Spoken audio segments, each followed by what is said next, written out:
coisa, entendeu? Porque quando a gente tá falando qualquer coisa, Fala fica aí. mais fácil, porque daí não fica aquela seriedade quando eu chego e falo: Oi, eu sou a Marcela Ponce de Leon. Eu sou a Sheili Calef. E nós estamos aqui no Memo. Como é que você chamou mesmo? Caverninha. Caverninha do Memo. Caverninha, nossa Tá caverninha. gravando? Com esses meninos Sempre. maravilhosos. Me pegou desprevenido. É assim, é assim. Vamos lá, estamos aqui com... Com Pedro Figueiredo, nervoso que estou, mas estou aqui, né? Tel. Caio César e Caio Corrêa. É maravilhosa essa dupla, né? Caio e Caio. É Caio César e Caio Corrêa. Os dois com C. Gente. Os dois com CC. Na verdade, eu nem ia falar nada, mas você cantou essa bola aí, gente. Eu tô do lado dele aqui. É por isso que a gente chama ele de Geocaio da internet, geralmente. E não Caio Ah, César. o Caio da internet. Você... Geocaio. Geocaio. Por quê? Porque é o meu user. Eu sou professor de geografia. Olha aí. Geógrafo. Sou geógrafo.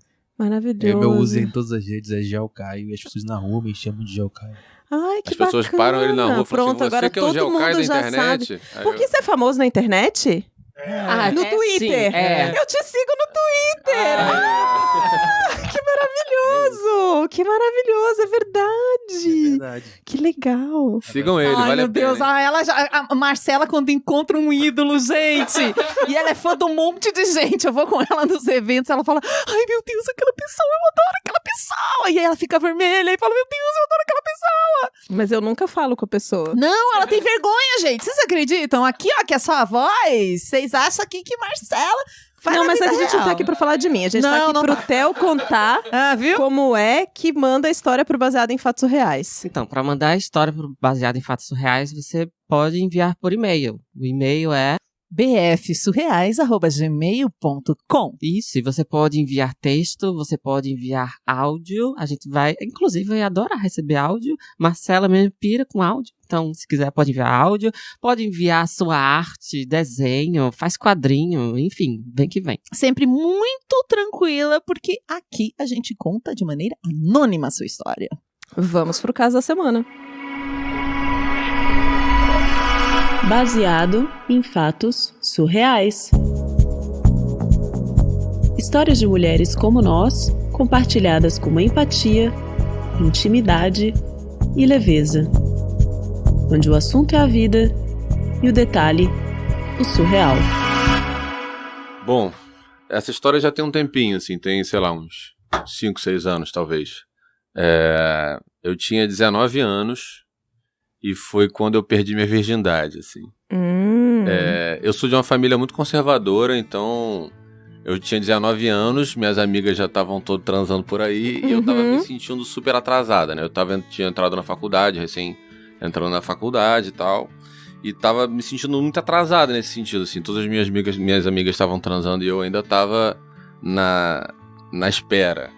E eu tava quase achando que ia morrer sem transar já, sabe? Tipo, mesmo com Gente, 19 que anos. exagero. Pois é. Vou morrer sem transar. E na Mal espera, sabe. tadinha. Mal sabe. Mas rola uma pressão às vezes, né? E eu ainda tava super. solteira, né? Não tinha nem peguete na época, então tava achando que ia ficar titia pra sempre, essa história toda aí que a gente ouve falar, e eu tava acreditando nisso tudo. Até que eu tava na faculdade e tinha um cara lá que era tipo o gatinho da faculdade, sabe? Ele era um pouco mais velho, Gatinho fazia da Era engenharia. problemático esses caras. né? Ai, sim. Problemático, mas eu já tava ligado que ele era problemático. Esse é o ponto. Eu já sabia que ele não queria nada, eu sabia que ele era, né, o galinha clássico. Canalha. ali. Você já tinha o perfil. Já sabia que ele era isso tudo, mas eu falei assim, porra, é um cara bonitinho, um cara que eu acho maneiro. Mas aqui não estão fazendo nada mesmo. Eu- Dá uma chance, né? Eu queria ter a memória dele como primeiro, assim, um cara bonito, que, pô, mais velho, acho que vai ser legal pra primeira vez. Ai, que interessante. E o cara, apesar disso tudo, né, ou não, justamente por ser isso tudo, ele ficava naquele chaveco básico ali, me elogiando, falando que eu era gata, falando que eu parecia artista por causa do meu cabelo e coisas assim. Jura que ele dava dessa, Juro. gente? Os homens se Nossa. superam, né, nessas cantadas. Ele dava Se dessa. superam, Dava parece artista. Porque eu tinha um cabelo diferente, com uma franjinha e tal, bom. E aproveitando que o cara já enchia minha bola, eu comecei também a lhe demonstrar o interesse e até que ele me chamou pra comer um acarajé. Mas comer um acarajé ou isso é uma metáfora? Não, comeu um acarajé mesmo, na rua. Gente, Ok. Nossa, eu já achei tão fofo. Vamos comer um acarajé. Tá. Com uma pimentinha. É tipo, vamos comer um cachorro quente ali, vamos tomar um café. Entendi. Ele chamou pra comer um acarajé e depois ele falou assim, tem umas cervejinhas lá em casa e tal. E era o dia perfeito, porque só minha avó tava em casa.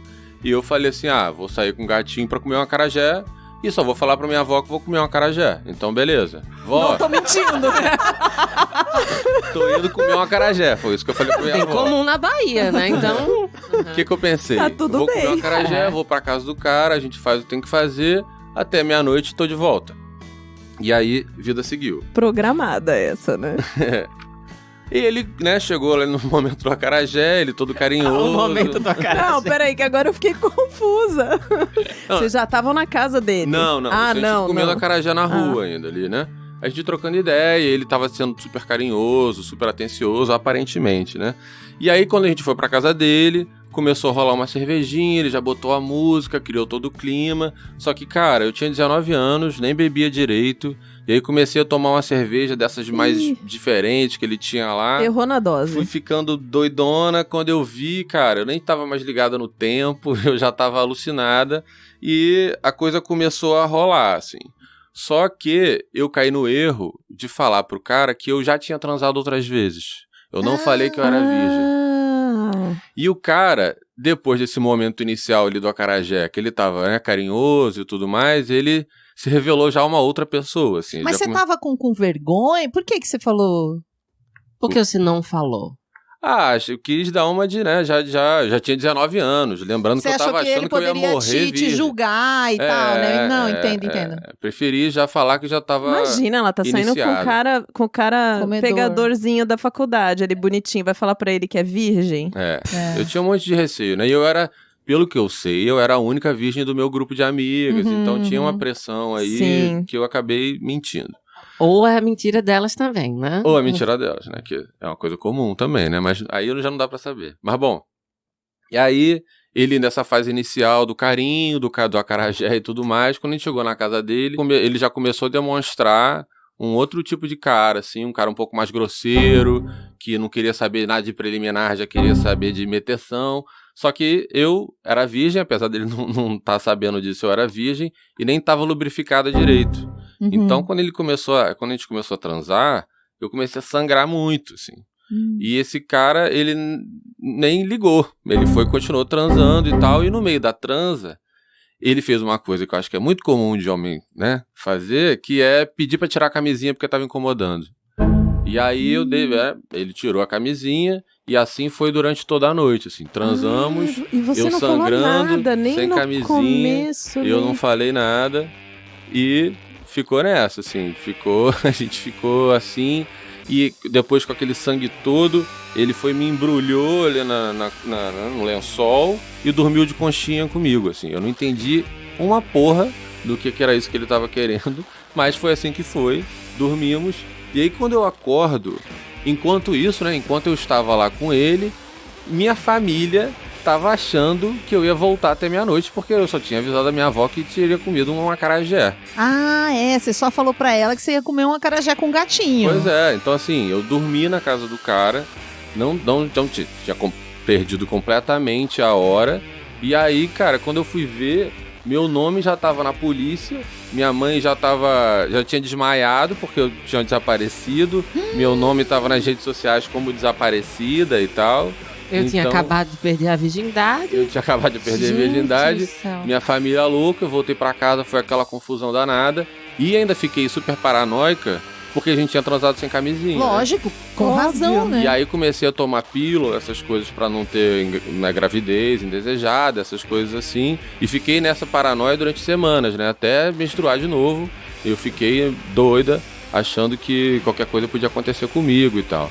Nisso, além da minha mãe ter desmaiado, meu nome ter circulado nas redes sociais como desaparecida, meu pai ainda quis denunciar o cara por abuso sexual.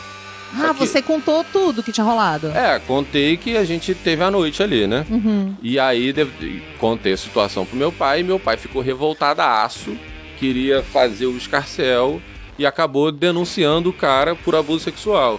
Eu fiquei toda constrangida mais ainda, quis demover meu pai daquela ideia, e porque ainda tinha um constrangimento de encontrar com o cara, né? Claro, você vai Depois. encontrar com ele. Então acabou isso não rolando, mas hoje já acredito que esteja tudo bem. Eu nunca mais fiz sexo sem camisinha, e hoje quando eu encontro com o cara ainda rola aquele baita constrangimento, mas... Mas seu pai chegou a fazer uma denúncia mesmo na polícia? Fez uma denúncia na polícia, foi E falar teve que com a retirar depois, polícia. então. E teve que retirar porque eu pedi que não... Eu falei que não tava afim, porque ia ser muito chato pra mim e tal. Então, ainda é um constrangimento encontrar com esse cara especificamente, mas tá tudo bem, assim. A gente, né, se esbarra porque a gente mora no mesmo lugar, mas tá tudo bem. Já se passaram alguns anos, eu tomei essa lição da camisinha e acho que talvez também de falar o que eu tô com vontade, né? E ser mais verdadeira comigo mesmo, assim.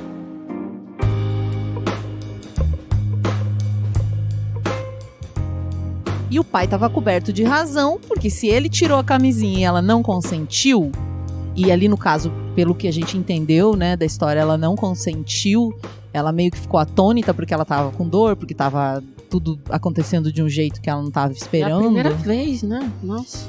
Pois é, né? Pois é. Ela tava contando que o cara mais velho fosse saber das coisas, sabe? Fosse Não, e não direcionar. tem, exato. E a gente não fica pensando assim, tipo, falar pra ela que ela, você não falou nada, mas não é assim também. Na hora você fica naquela situação, né? Tem que ser um Ela negócio falou que- negociado, essas coisas tem que ser negociadas. Primeiro que quando você tá transando com uma pessoa pela primeira vez, que você nunca ficou, não é negociável. Camisinha não é negociável, né?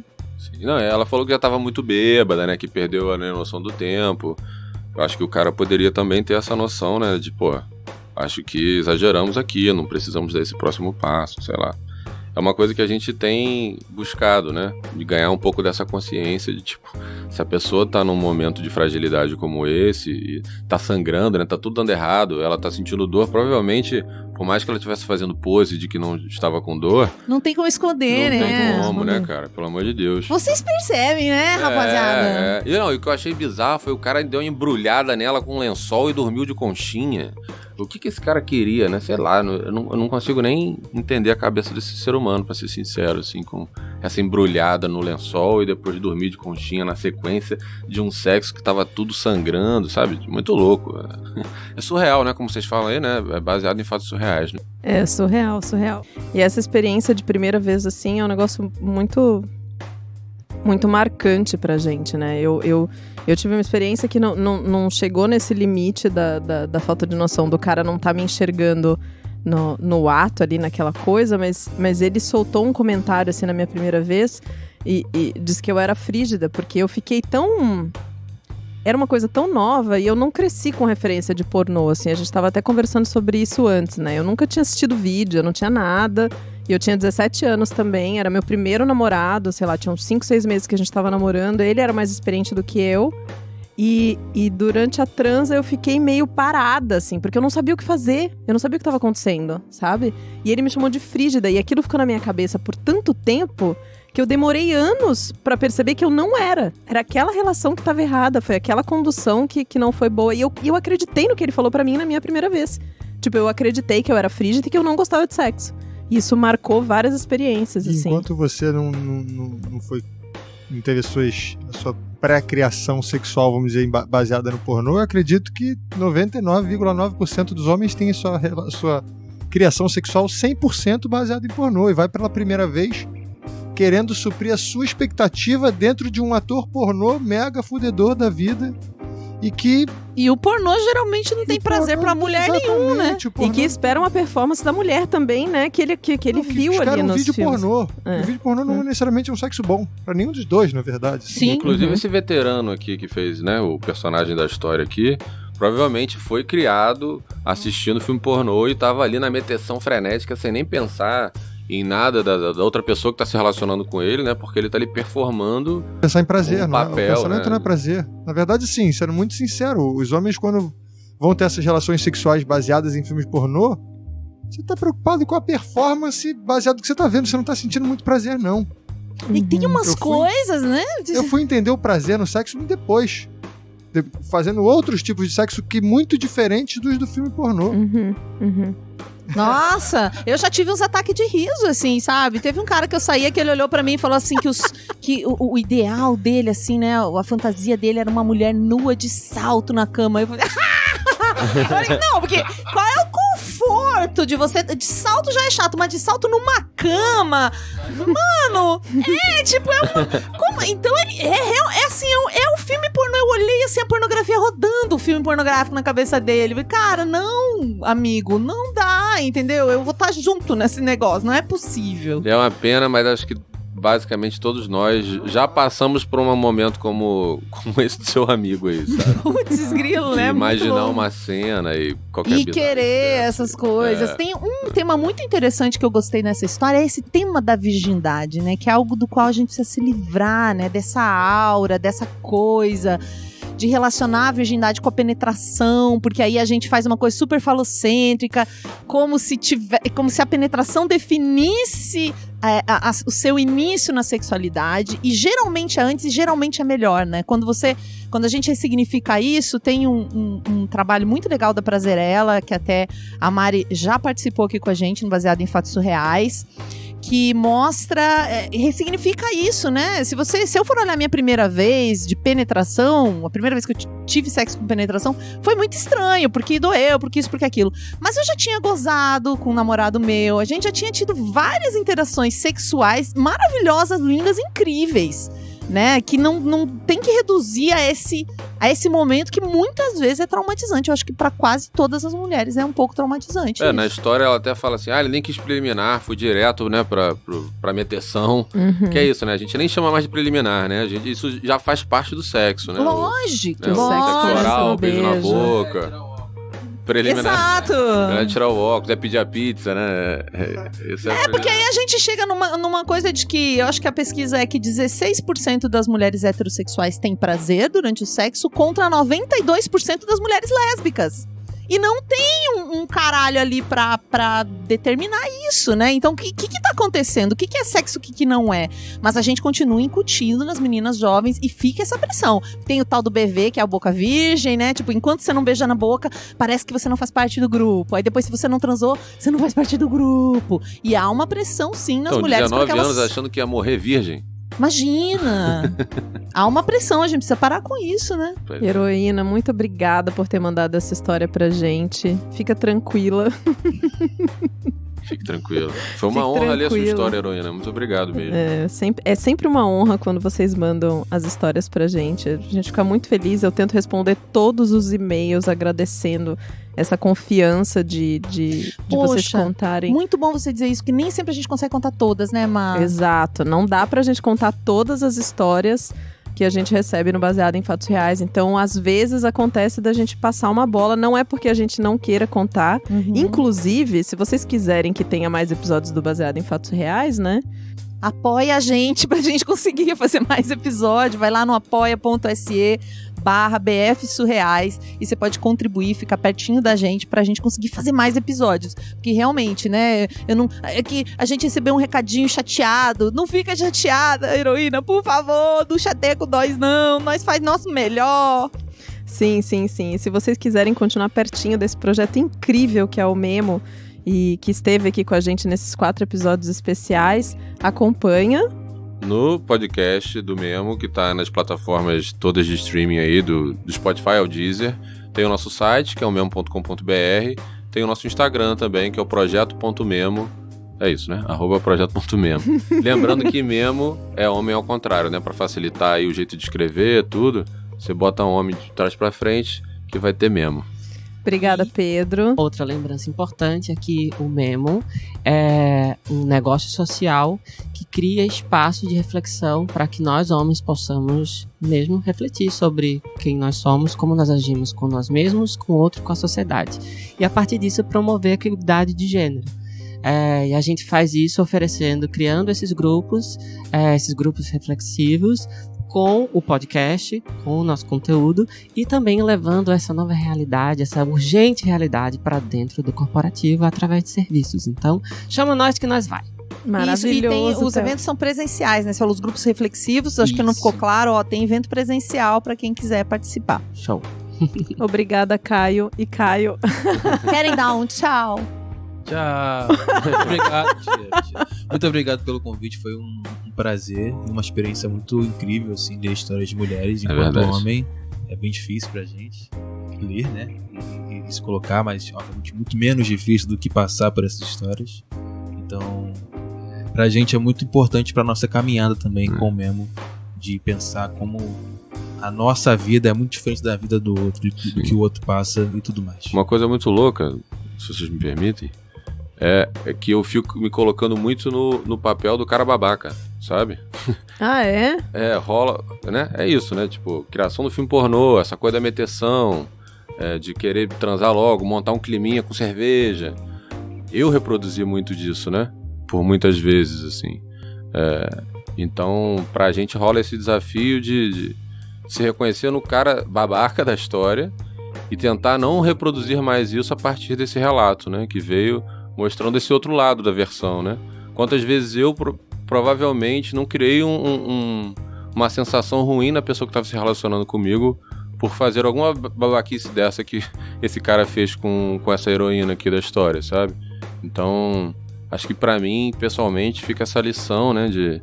Eu me reconheço muito nesses caras, sabe? Isso é um sinal de alerta grande, assim, pra eu deixar de reproduzir o que ainda reproduzo, assim, né? Continuar nesse processo reflexivo sobre o meu comportamento comigo mesmo, com o outro e com a sociedade, né? Acho que é isso. E além de se reconhecer no cara, que realmente já fiz, com certeza, já reproduzi muitas dessas atitudes, é você entender o que essas atitudes causam, né? Quando a gente consegue realmente viver através dos relatos das heroínas o lado feminino da coisa, a gente consegue entender muito mais não só o lado do cara, que é o que a gente debate dentro do Memo, mas também o lado que sofre as agressões, né, no caso. E outra coisa, não é por ser um homem gay e tá muito mais próximo de relatos femininos que eu vou deixar de ser machista.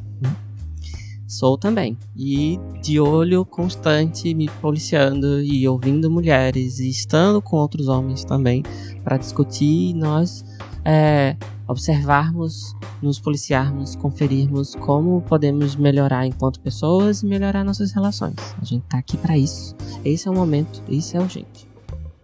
Até o próximo caso surreal.